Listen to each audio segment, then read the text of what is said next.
dear beloved, Boss Mike, Cervera. Maalala nyo, etong si Cheese Escudero. Talakayin natin ito dahil hindi ho tinitigilan ito nila Marcoleta, ng mga kasama. Mga kababayan, hindi ko ba lubos maisip? Orly Villarosa, hindi ko lubos maisip Pinky M.A., Lisa Sanchez, Ray Ann, kung bakit kailangan nilang banatan LD channel itong mga walang ya. Nakatulad nila Marcoleta, itong mga bumabaliktad. Tanong ko sa inyo, nung bumaliktad ba si Cheese Escudero, may narinig kayo sa mga kapwa nila senador?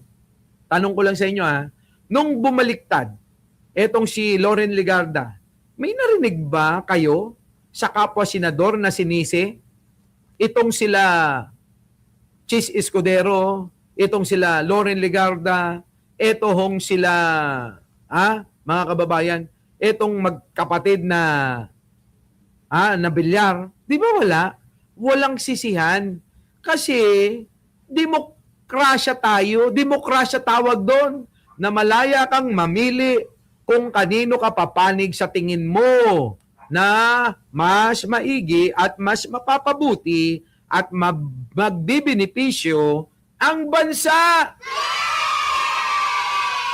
Pero dito, sa nangyari, kulang na lang isumpa nila lahat. Sila Villanueva, sila Cheese Escudero, yan dalawa na yan. Tingnan nyo. Si Senador Cheese Escudero na inaasahan na niya ang pagbansag sa kanya bilang traidor matapos tumalon sa paksyon ni Senator Sherwin Gatchalian. Pero ang kanya raw desisyon, pagtalima lang sa konstitusyon. Yan, mga kababayan ko, nakita nyo? Wala nang demokrasya, kailangan magpasakop ka sa mga tropa mo. Fred Summers, kailangan magpasakop ka sa mga tropa mo. Ito. Nagbabalik si Dexter Ganibe ng Abante para sa detalye. Tara. Sino man sa atin ang kakalas sa ating grupo? Nako. Pagkatapos na nakita natin na nag-alay ng buhay ang isa sa atin. Tax. Sa palagay ko, mas masahol pa sa kay Judas. Kita nyo mga kababayan, parang mafia. yung style ni Marcoleta sa pagkakampi-kampi ng mga senador, ginawang mafia, mga kababayan.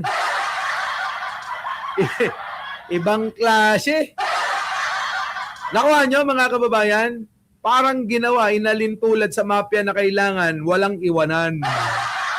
Baka nakalimutan ni Marcoleta na mga politiko sila na ang interes ng bayan ang inuuna. Ganon. Si Marcoleta hindi. Ang inuuna niya, alam nyo, yung kanyang partido, yung kanyang kampo, yung kanyang mga kasama. Tignan nyo. Napakasira ulo, di ba, mga kababayan? Nako! Tuloy. Yan ang babala ni Senador Rodante Marcoleta sa mga kasamahan niya noong Mayo 18 matapos ang tangkang kudeta sa liderato ni Senador Alan Peter Cayetano. Pero dahil sa patuloy na pag-boycott ng Cayetano Block sa regular session mula June 1 hanggang 3, nagdesisyon ang kanilang kasamahan sa nooy mayorya na si Senator Cheese Escudero na pumasok at dumalo na sa sesyon. Kita nyo, sino may kasalanan dito ngayon? Sino ang may kasalanan ngayon dito? Sila naman ang hindi pumapasok, TGR. Di ba? Chanel Paris. Sino ang dapat sisihin? Hindi nga pumapasok kayo Itong kampo ni Alan Peter Cayetano na naghuhugas kamay sa pagiging aso, sinisisi. Itong pagkakatanggal niya. Hindi nyo nga pinagpa-function nga ni ang alin. Ang Senado, maraming mga nakabinbin na dapat nyong trabahuin, pero sa ginagawa nyo na hindi kayo nagpapasok, Yan ang nangyari tuloy. Nahihirapan yung ilan nating mga sektor na kababayan. Tapos ngayon, sisihin nyo si Chis Escudero. Di ba bayani nyo ito? Tama ba mga kababayan? Sabi ni TJ RK, 2026. Sabi na sa inyo, live to. Replay nga ni. Di ba? Nakuha nyo mga kababayan? Ito ang problema, bayani nila yan, Chis Escudero eh. Nung nagsalita yan labang kay Martin Romualdez, pumalakpak yung mga DDS, mga kababayan. Kulang na lang mga kababayan, gawin nilang hari. Kulang na lang paliguan nila ng hubot-hubad. Di ba? Kulang na lang mga kababayan. Pati yung itlog ni Chis Escudero, lilibagan ni Alan Peter Cayetano. Naalala niyo yan? Tanong ko sa inyo, naalala niyo yun? Nung panahon na yun? Salita si Chis Escudero. Binanatan si Martin Romualdez. At yung iba pa, pinasaringan pati Malacanang. Anong ginawa ni Alan Peter Cayetano? Shinare pa niya. Shinare niya sa social media account niya sa FB. Ang mga DDS yan ang gusto namin. Ang galing-galing ni Chis Escudero. Mabuhay, Chis Escudero. Di ba? Kulang na lang talaga mga kababayan. Katulad doon sa panahon ng mga Romans. Di ba? Pinapaliguan yung kanilang tinuturing na bayani. Hinuhugasan ang buong katawan. Nililibagan ang bawat mga sulok. Ganon. Ulang na nga lang, sabi ko sa inyo, gawing panglibag ni Alan Peter Cayetano sa mga singit-singit ni Chis Escudero ay yung dila niya. Di ba? Kita nyo naman, panay ang labas ng dila niyan. Kulang na lang. Ang panglibag ni Alan Peter Cayetano, dila niya. Kita nyo, no? Grabe, no? Pero ngayon, dahil nga ito ay sinunod yung kanyang konsensya, ulitin ko mga kababayan hindi natin kinakampihan si Chis Escudero sa kanyang mga kaso. Nananatili tayo na nais panagutin si Chis Escudero kung meron siyang pananagutan sa batas. Ngayon, at nandito sa kampo ni Win Gatchalian, abay, wala naman tayong dapat ipagpasalamat. Bakit? Obligasyon ng mga putang inan to na tayo ay serbisyuhan, na lumagay sila sa tama, umayon sa totoo, kumampi sa mga katotohanan para paglingkuran ng taong bayan. Yun ang kanilang mandato. Kaya wala tayong dapat ipasalamat sa mga putang inan to. Di ba? Di ba?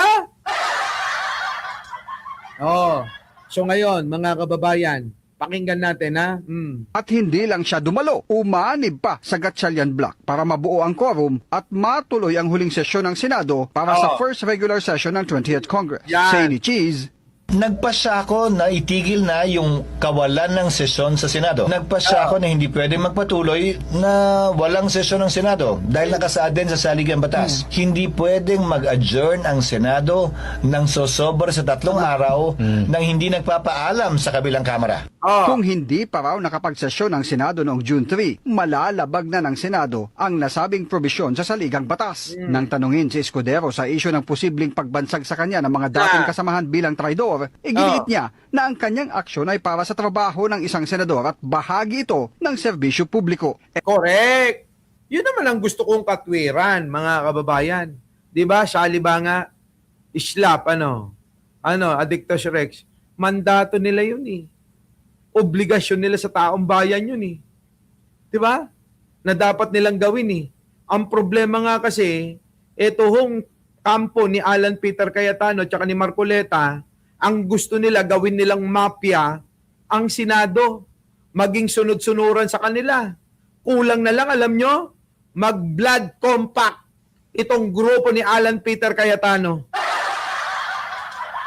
Alam niyo yung blood compact, mga kababayan? Nung panahon ng revolusyon nila Andres Bonifacio, nagba-blood compact silang gano'n, no? Inihiwa, yun yung pinangmamarka, pinampipirma. Di ba, Kuya Maki? Ermac.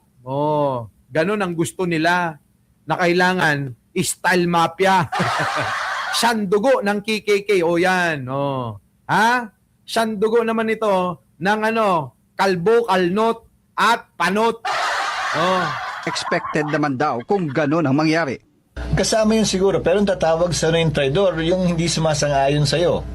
Sa totoo lang, JC, sa sobrang polarized ng ating bansa ngayon, wala nang makakakuha ng suporta ng 80% siguro. 70%. Kita nyo, si As ang nag-interview, kumpare kong DDS, si JC De La Cruz. At saka yung trillianista, si Mark Gamboa.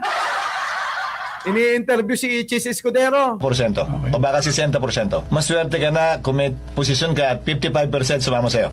Nanindigan si Escudero na dati ring naging Senate President na walang presidente ngayon ang Senado at tanging acting Senate President lang. Dahil kailangang iluklok ng 13 senador ang presidente ng Senado. Handa raw siyang harapin ang pasya ng taong bayan sakali mang tumakbo siyang muli sa halalan at makikita sa balota anuman ang desisyon ng nakararami sa kanya. Pero So, mga kababayan, nasa atin pa rin ang pagpili.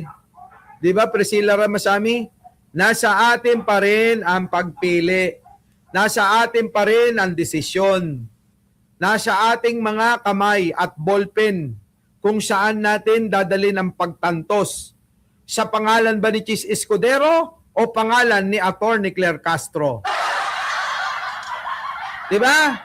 Kung pipiliin nyo si Atty. Claire Castro, mga kababayan, yan naman ang maganda. Masubukan nyo yung serbisyo ng isang matapang at matapat na magiging anti-Claire abogado sa Senado.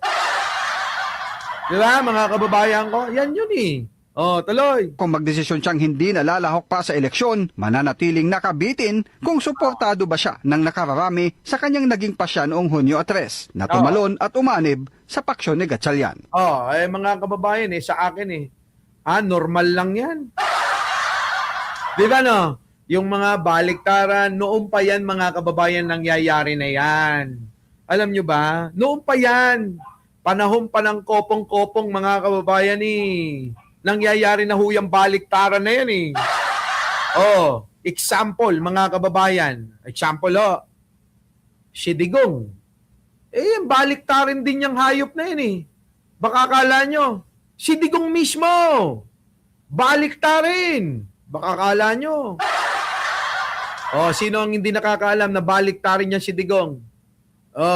Kayo, mga DDS, Sa mga DDS na nanonood ngayon, manood kayo. Pakinggan ninyo yung idolo nyong si Digong na nakakulong. Pakinggan nyo yung mga sinasabi niya noon.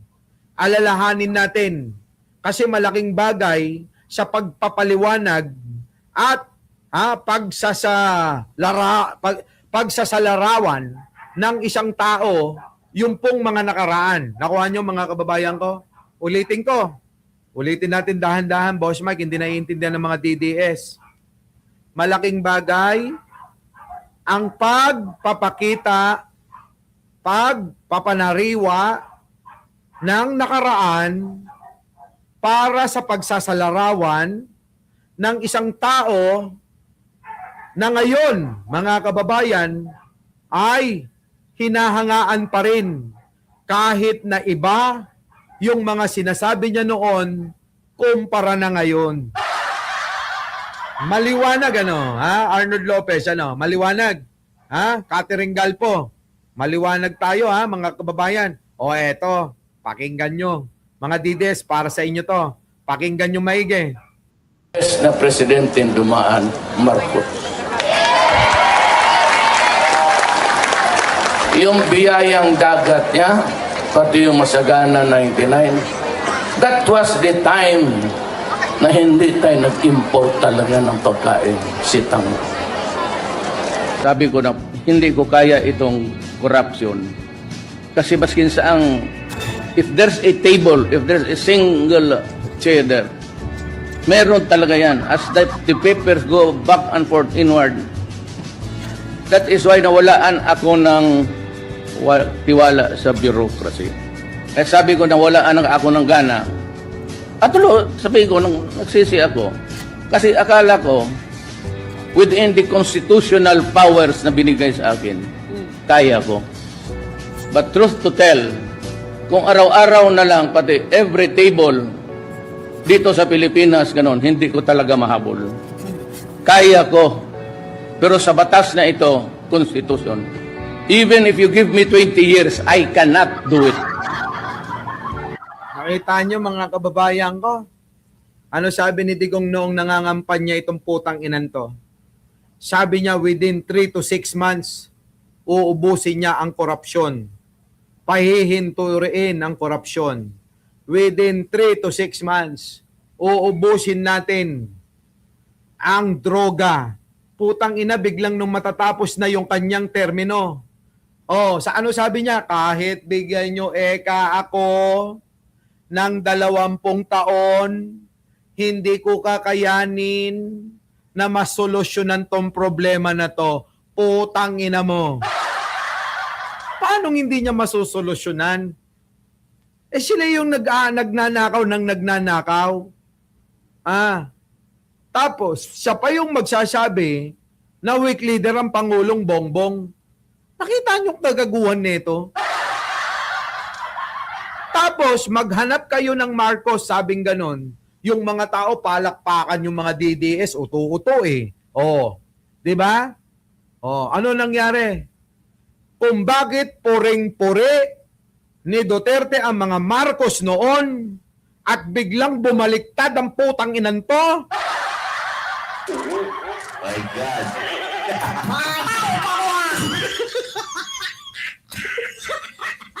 Di ba, Rosel? Replay tayo, Rosel. Di ba mga kababayan, ano ay Chang? Bumaliktad ang putang ina eh. Ano nangyari? Hindi nila nakuha yung gusto nila. Naakala nila mapapaikot nila si Manong Bongbong. Itong grupo ni Digong na mga ito, gusto nila tuloy-tuloy yung pandurugas nila sa gobyerno. Gusto nila yung mga bata nila manatili sa mga pwesto. Ang Manong Bongbong ayaw ng ganon. Dahil ang Manong Bongbong gustong panagutin ang lahat ng mga nagkakasala, mga magnanakaw na mga putang inang katulad nitong nasa litrato. Ano nangyari? Nagalit si Digong, mga kababayan. Di ba? Ano nangyari? Nagalit si Digong. Sabi niya, may drug addict tayong presidente, putang ina. May tumatakbo tayong weak leader, sabi. Kung ano-ano sinabi nitong matanda na to, gumawa ng intriga, pinasama nila ng pinasama si Manong Bongbong. Tapos ngayon mga kababayan, lumabas ang totoo. Kung gagamitin nyo lang ang common sense nyo, malalaman nyo na tong si Digong, puro lang dadaldal dakdak ito. Iba yung kanyang sinasabi sa ginagawa niya. Nakuha nyo? Iba yung sinasabi niya sa ginagawa niya. Nakuha nyo mga kababayan ko? Kapag sinabi niya na siya ay kontra sa droga, putang ina siya magbebenta. Nakuha nyo mga kababayan ko? Ulitin natin. Pag sinabi niyang galit siya sa droga, itigil nyo yan, ibig sabihin nun, tumigil kayo, siya lang ang dapat magbenta. Kapag sinabi niyang galit siya sa korupsyon, ang ibig sabihin nun, kapag ka nangurakot, kailangan lagi siyang merong datong. Meron din siyang kita, mga kababayan. Ganon ang ibig sabihin.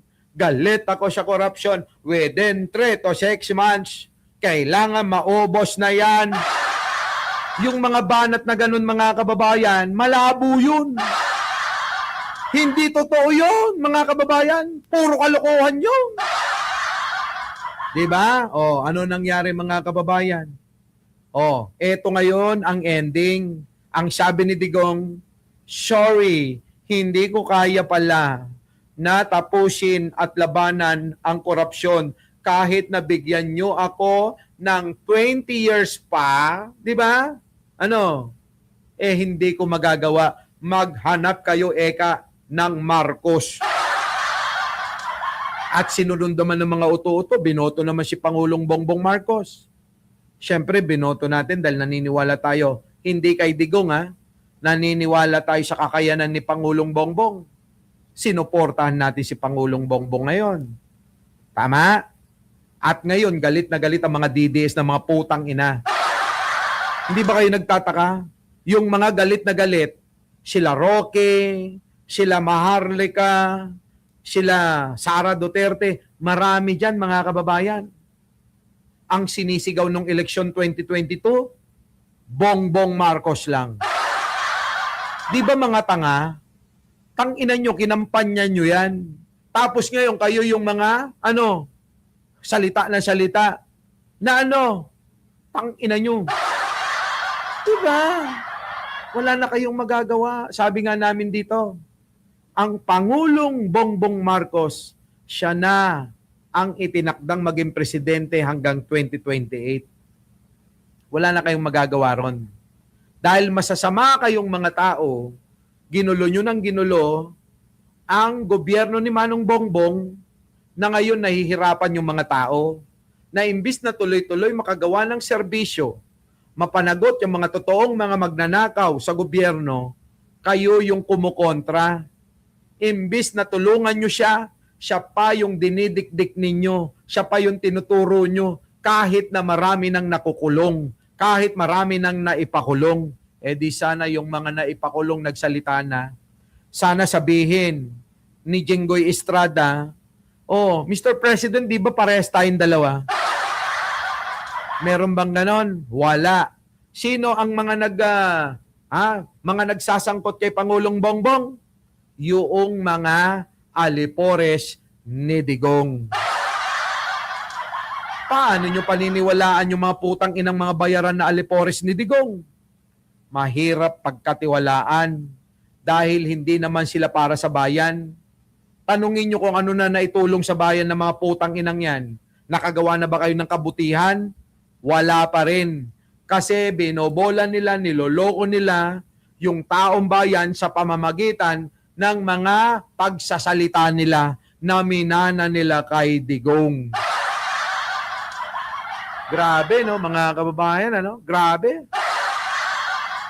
Kaya mga kababayan, matuto kayong makiramdam. Pakinggan natin. Maghanap uli kayo ng Marcos. Putang ina mo. Diba? Ano sabi niya? Maghanap kayo uli ng Marcos. Putang ina nyo, bakit nyo binababoy ngayon si Pangulong Bongbong? Sinabi na ni Digong, maghanap kayo ng Marcos. Sumunod kayo noon. Bakit ngayon binababoy nyo? Ano tawag sa inyo? Mahihinang nilalang, madaling manipula ang mga utak nyo, mga puki ng ina nyo. Diba? Ano ibig sabihin? Ulitin ko dahan-dahan. Dahil bobo yung mga yan.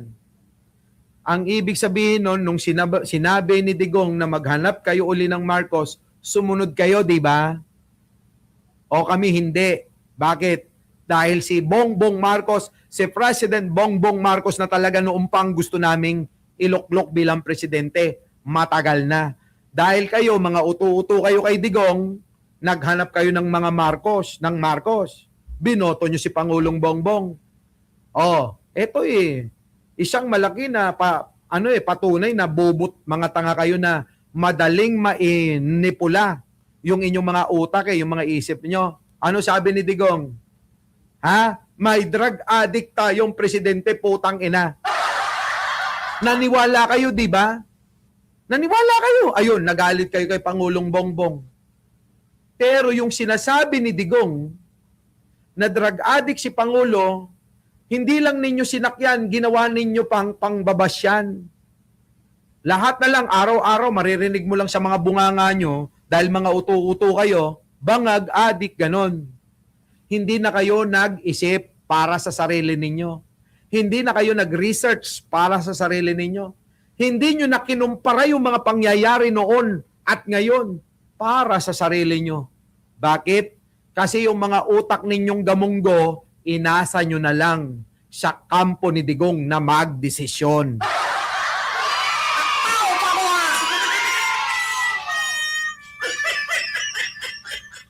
Diba? Ano, Edel, ano ba yun? Oh, sorry naman. Kinakausap ko yung mga DDS, hindi ko naman kayo kinakausap eh. Yung mga DDS, ganyan sila makipag-usap. Kaya kailangan gamitin natin lengguwahe nila. Oh. Diba? Oh, siguro naman mga kababayan, maliwanag na yung paliwanag ko. Baka hindi pa rin naliwanagan ng mga putang inang yan. Oh. Or someday, somehow, somewhere, that fellow will be elected in the generations to come. Pero kung Ayop ka, Arnold Lopez. Nabibwisit na ako ha. Oh. sabihin mo mag-improve tayo beyond the level that we find ourselves economically, politically, well, I'm sorry, I'm telling you. Hindi dadating. Hindi daw darating mga kababayan. Nakita nyo? Ha? Nakita nyo? Sira ulo talaga tong idol nyong to eh, mga kababayan eh. Not even half what Hong Kong. Oh, si Panelo, oh. Nakatunga nga lang si Panelo, oh. Oh, yung mga tao nandiyan dyan, oh, sa gedli-gedli lang, oh. Will be in 30 years.